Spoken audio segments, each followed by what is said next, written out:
Lucas 19. Jesús entró en Jericó. Allí vivía Zaqueo, un hombre muy rico que era jefe de los cobradores de impuestos. Zaqueo salió a la calle para conocer a Jesús, pero no podía verlo, pues era muy bajito y había mucha gente delante de él. Entonces corrió a un lugar por donde Jesús tenía que pasar y para poder verlo, se subió a un árbol de higos. Cuando Jesús pasó por allí, miró hacia arriba y le dijo: Zaqueo, bájate ahora mismo porque quiero hospedarme en tu casa. Zaqueo bajó enseguida y con mucha alegría recibió en su casa a Jesús. Cuando la gente vio lo que había pasado, empezó a criticar a Jesús y a decir: ¿Cómo se le ocurre ir a la casa de ese hombre tan malo? Después de la comida, Zaqueo se levantó y le dijo a Jesús: Señor, voy a dar a los pobres la mitad de todo lo que tengo, y si he robado algo, devolveré 4 veces esa cantidad. Jesús le respondió: Desde hoy, tú y tu familia son salvos, pues eres un verdadero descendiente de Abraham. Yo, el Hijo del Hombre, he venido para buscar y salvar a los que viven alejados de Dios. Jesús estaba muy cerca de la ciudad de Jerusalén y la gente que lo escuchaba se creía que el reino de Dios comenzaría de inmediato. Entonces Jesús les puso este ejemplo. Un príncipe fue nombrado rey de su país y tuvo que hacer un largo viaje para que el emperador lo coronara. Después de la coronación, volvería a su país. Por eso llamó a 10 de sus empleados. A cada uno le dio cierta cantidad de dinero y le dijo: haz negocios con este dinero hasta que yo vuelva. Pero la gente de aquel país no quería a este príncipe, así que envió a un grupo de personas con este mensaje para el emperador: no queremos que este hombre sea nuestro rey. Sin embargo, el príncipe fue coronado rey y cuando regresó a su país, mandó llamar a los 10 empleados encargados del dinero para ver cómo les había ido. Llegó el primero de ellos y dijo: Señor, hice negocios con tu dinero y gané 10 veces más de lo que usted me dio. El rey le dijo: excelente, eres un empleado bueno, ya que cuidaste muy bien lo poco que te di. Te nombro gobernador de 10 ciudades. Llegó el segundo empleado y dijo: Señor, hice negocios con tu dinero y gané 5 veces más de lo que usted me dio. El rey le dijo: tú serás gobernador de 5 ciudades. Después llegó otro empleado y dijo: Señor, yo sé que usted es un hombre muy exigente que pide hasta lo imposible. Por eso me dio miedo, así que envolví el dinero en un pañuelo y lo guardé. Aquí se lo devuelvo todo. El rey le respondió: eres un empleado malo. Tú mismo te has condenado con tus propias palabras. Si sabías que soy muy exigente y que pido hasta lo imposible, ¿por qué no llevaste el dinero al banco? Así, cuando yo volviera, recibiría el dinero que te di más los intereses. El rey le ordenó a unos empleados que estaban ahí: quítenle a este el dinero y dénselo al que ganó 10 veces más de lo que recibió. Pero ellos le contestaron: Señor, ¿por qué a él si ya tiene 10 veces más? El rey les respondió: les aseguro que al que tiene mucho se le dará más, pero al que no tiene, hasta lo poquito que tiene se le quitará. En cuanto a mis enemigos, tráiganlos y mátenlos delante de mí, porque ellos no querían que yo fuese su rey. Jesús terminó de hablar y siguió su camino hacia Jerusalén. Cuando llegó cerca de los pueblos de Betfagé y Betania, se detuvo junto al monte de los olivos. Allí le dijo a 2 de sus discípulos: vayan al pueblo que está allá. Tan pronto entren, van a encontrar un burro atado. Nadie ha montado antes ese burro. Desátenlo y tráiganlo. Si alguien les pregunta por qué lo desatan, respondan: el Señor los necesita. Los 2 discípulos fueron al pueblo y encontraron al burro, tal como Jesús les había dicho. Cuando estaban desatándolo, los dueños preguntaron: ¿por qué desatan al burro? Ellos contestaron: el Señor lo necesita. Luego se llevaron al burro, pusieron sus mantos sobre él y ayudaron a Jesús para que se montara. Jesús se dirigió a Jerusalén y muchas personas empezaron a extender sus mantos en el camino por donde él iba a pasar. Cuando llegaron cerca del monte de los Olivos y empezaron a bajar a Jerusalén, todos los seguidores de Jesús se alegraron mucho. Todos gritaban y alababan a Dios por los milagros que Jesús había hecho y que ellos habían visto. Decían: bendito el Rey que viene en el nombre de Dios, que haya paz en el cielo, que todos reconozcan el poder de Dios. Entre la gente había también unos fariseos y le dijeron a Jesús: Maestro, reprende a tus discípulos. Jesús les contestó: les aseguro que si ellos se callaran, las piedras gritarán. Cuando Jesús estuvo cerca de Jerusalén y vio la ciudad, lloró y dijo: habitantes de Jerusalén, ¿cómo me gustaría que hoy ustedes pudieran entender lo que significa vivir en paz? Pero no, ustedes son incapaces de comprenderlo. Llegará el momento en que sus enemigos vendrán y harán rampas alrededor de la ciudad para atacarla por todos los lados. La destruirán por completo y no dejarán en pie una sola pared. Todos ustedes morirán y sufrirán todo esto, porque no quisieron reconocer que Dios me envió a salvarlos. Cuando Jesús entró en la ciudad de Jerusalén, fue al templo y comenzó a sacar a todos los vendedores que allí estaban. Y les dijo: Dios dice en la Biblia: mi casa será una casa de oración, pero ustedes la han convertido en cueva de ladrones. Jesús iba al templo todos los días para enseñar. Los sacerdotes principales, los maestros de la ley y los líderes del pueblo planeaban cómo matarlo, pero no podían hacer nada contra él, pues la gente quería escuchar sus enseñanzas.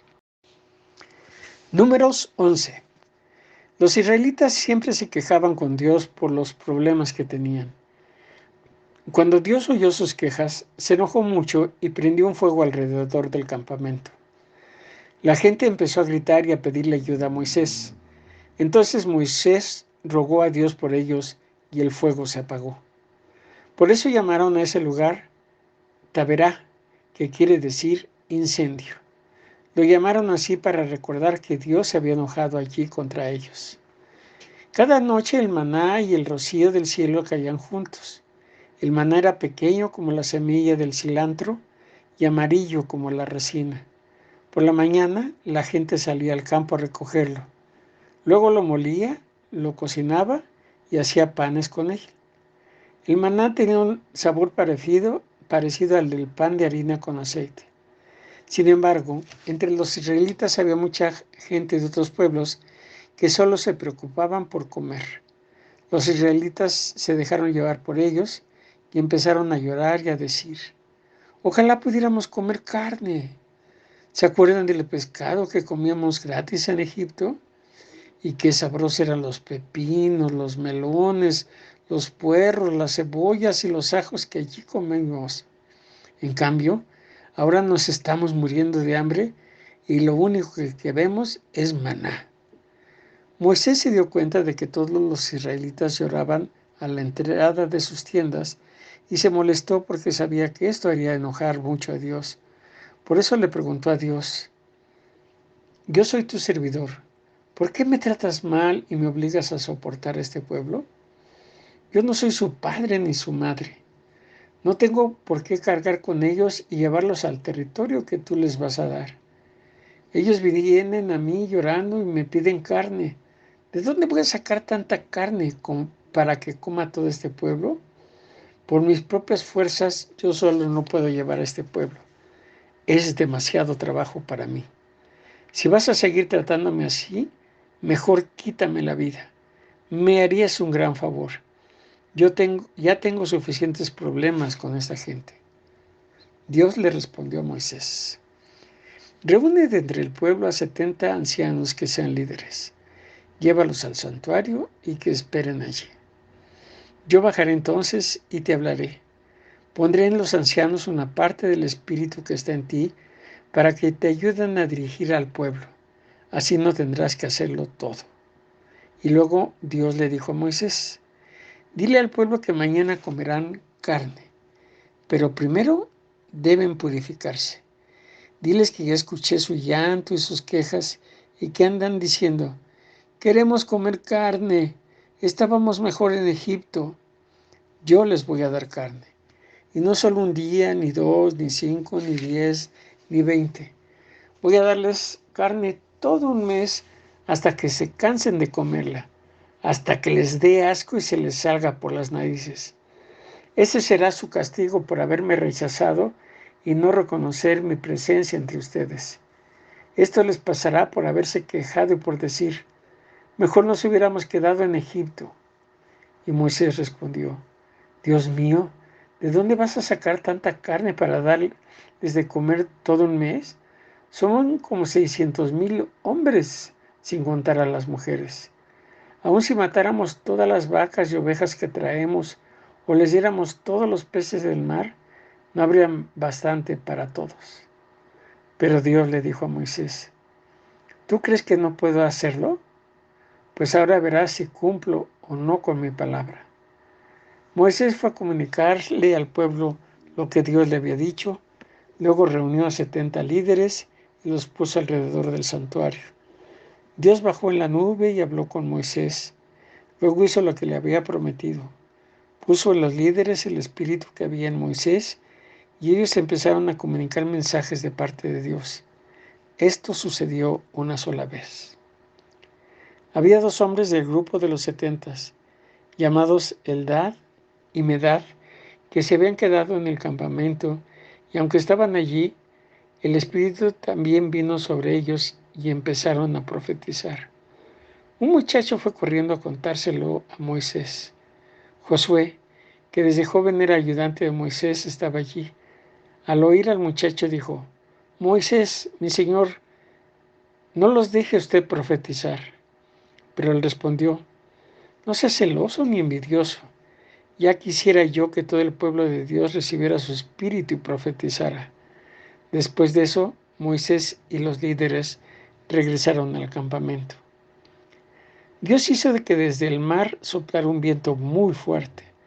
Ese viento trajo muchísimas codornices y las lanzó sobre el campamento de los israelitas.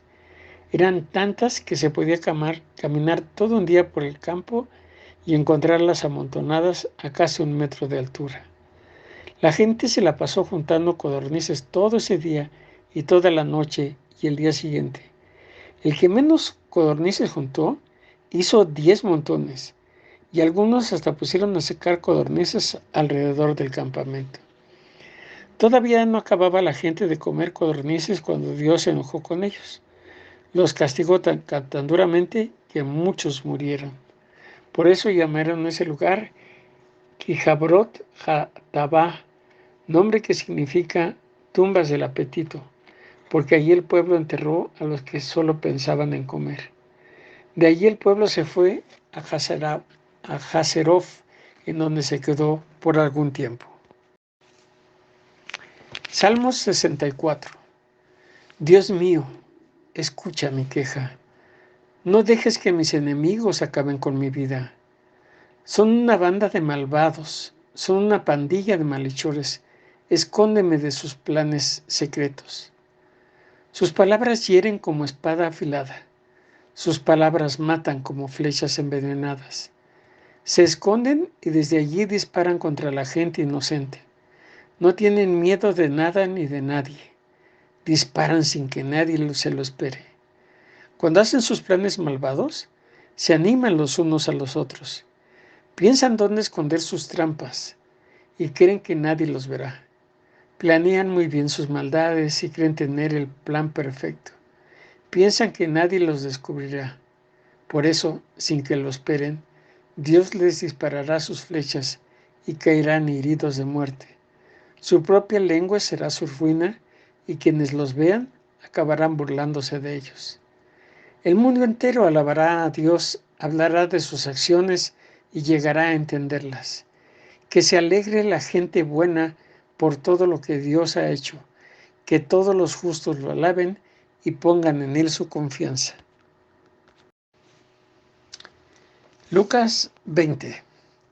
Jesús estaba en el templo enseñando a la gente y anunciando las buenas noticias. Los sacerdotes principales, los maestros de la ley y los líderes del país se acercaron y le preguntaron: ¿quién te dio autoridad para hacer todo esto? Jesús les contestó: yo también voy a preguntarles algo. ¿Quién le dio autoridad a Juan el Bautista para bautizar? ¿Dios o alguna otra persona? Ellos comenzaron a discutir y se decían unos a otros: si contestamos que fue Dios quien le dio autoridad a Juan, Jesús nos preguntará por qué no le creímos. Y si decimos que fue un ser humano, la gente nos matará a pedradas porque creen que Juan era un profeta enviado por Dios. Entonces respondieron: no sabemos quién les dio autoridad a Juan. Jesús les dijo: entonces yo tampoco les diré quién me da autoridad para hacer todo esto. Jesús le puso a la gente este ejemplo. El dueño de un terreno sembró una viña, luego la alquiló y se fue de viaje por largo tiempo. Cuando llegó la época de la cosecha, envió a un sirviente para pedir la parte que le correspondía, pero los hombres que alquilaron la viña golpearon al sirviente y lo enviaron con las manos vacías. El dueño envió a otro sirviente, pero también lo golpearon, lo insultaron y lo enviaron sin nada. Luego envió a otro y a también lo hirieron y lo echaron fuera de la viña. Finalmente el dueño se puso a pensar: ¿qué puedo hacer? Y se dijo: ya sé, enviaré a mi hijo que tanto quiero, estoy seguro que a él sí lo respetarán. Cuando aquellos hombres vieron que había llegado el hijo del dueño, se dijeron unos a otros: este muchacho es el que recibirá la viña cuando el dueño muera. Vamos a matarlo, así nos quedamos con el terreno. Entonces agarraron al muchacho, lo sacaron del terreno y lo mataron. Después Jesús preguntó: ¿qué piensan ustedes que hará el dueño con estos hombres? Seguramente cuando regrese los matará y luego entregará la viña a otras personas. Cuando la gente oyó eso, dijo: ¿eso? Jamás. Jesús miró a todos y les dijo: entonces, cuando la Biblia dice, la piedra que rechazaron los constructores del templo es ahora la piedra principal, ¿qué quiso decir con esto? Porque todo el que caiga sobre esa piedra quedará hecho pedazos, y si la piedra cae sobre alguien, lo dejará hecho polvo. Los sacerdotes principales y los maestros de la ley se dieron cuenta de que Jesús los estaba comparando con los hombres malos que alquilaron la viña. Entonces quisieron apresar a Jesús en ese mismo instante, pero no se atrevieron porque le tenían miedo a la gente. Los enemigos de Jesús querían arrestarlo y entregarlo al gobernador romano. Pero como no tenían de qué acusarlo, enviaron a unos espías para que se hicieran pasar por personas buenas y vigilaran en qué momento Jesús decía algo malo. Los espías le dijeron a Jesús: Maestro, sabemos que siempre dices la verdad. Tú enseñas que todos deben obedecer a Dios y tratas a todos por igual. Por eso te preguntamos: ¿está bien que paguemos impuestos al emperador de Roma o no? Como Jesús sabía que ellos querían ponerle una trampa, le respondió: muéstrenme una moneda. ¿De quién es la imagen que está en la moneda? ¿De quién es el nombre que tiene escrito? Ellos contestaron: del emperador de Roma. Jesús les dijo: pues denle al emperador lo que es del emperador y a Dios lo que es de Dios. Los espías no lograron que Jesús cayera en la trampa. Quedaron sorprendidos por su respuesta y no supieron decir nada más. Después, unos saduceos fueron a ver a Jesús. Como ellos no creían que los muertos pueden volver a vivir, le preguntaron: Maestro, Moisés escribió que si un hombre muere sin tener hijos con su esposa, el hermano de este hombre debe de casarse con esa mujer y tener hijos con ella. De acuerdo con la ley, esos hijos son del hermano muerto y llevan su nombre. Pues bien, aquí vivían 7 hermanos. El hermano mayor se casó y Tiempo más tarde murió sin tener hijos. El segundo hermano se casó con la misma mujer, pero tiempo después también él murió sin tener hijos. Luego sucedió con el tercer hermano y con el resto de los 7 hermanos. El tiempo pasó y la mujer también murió. Ahora bien, cuando Dios venga,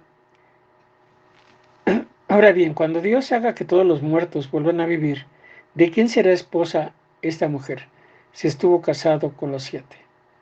Jesús contestó, ahora los hombres y las mujeres se casan, pero Dios decidirá quiénes merecen volver a vivir. Cuando eso suceda, nadie se casará, ni morirá. Todos serán como los ángeles y por haber vuelto a vivir, serán hijos de Dios. Hasta Moisés mismo nos demuestra que los muertos vuelven a vivir. En la historia del arbusto que ardía, Moisés dijo que Dios es el Dios de sus antepasados, Abraham, Isaac y Jacob. Con eso, Moisés estaba demostrando que Dios no es Dios de muertos, sino de vivos, pues para Dios todos ellos están vivos. Algunos maestros de la ley que estaban allí dijeron, Maestro, diste una buena respuesta. Después de esto, ya nadie se atrevía a hacerle más preguntas. Jesús preguntó a los que estaban allí, ¿por qué dice la gente que el Mesías será un descendiente del rey David? Si en el libro de los Salmos, el mismo David dice, Dios le dijo a mi Señor el Mesías, siéntate a la derecha de mi trono hasta que yo derrote a tus enemigos. Si David llama Señor al Mesías, ¿cómo puede ser el Mesías descendiente de David? Delante de toda la gente, Jesús les dijo a sus discípulos, cuídense de los maestros de la ley. A ellos les gusta vestir como gente importante y que los saluden en el mercado con mucho respeto. Cuando van a una fiesta o a la sinagoga, les gusta ocupar los mejores puestos. Allí les quitan a las viudas sus casas y luego hacen oraciones muy largas para que todos piensen que son gente buena. Pero Dios los castigará más duro que a los demás. Aquí tienes más videos. Suscríbete, activa la campanita, comparte y deja tus comentarios. Gracia y paz.